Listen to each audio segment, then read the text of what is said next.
Hello and welcome back to a new video. In this video I'll show you how to sign up into your Twitch account. For that, just open your Twitch app and then tap on continue button and then go straight to your profile icon there. Let me just log out from my account, and there you will see sign up button on your login page. Tap there and you'll have to you can sign up with your Google, Amazon or Apple ID. That will be a lot easier, but if you if you want to do it manually, just enter your Gmail or phone number over there. After that, tap on continue button and then you'll have to enter your username. That and after that you need to enter your username you'll get and after that you need to enter your username that you can change it later.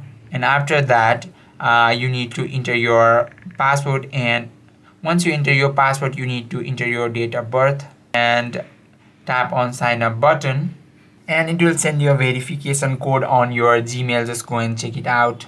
This is my Gmail password, and tap on verify account button, and that is how you can sign up into your Twitch account. I hope this video helped you out. If you have any questions or queries, just let us know in the comment section. Thank you for watching.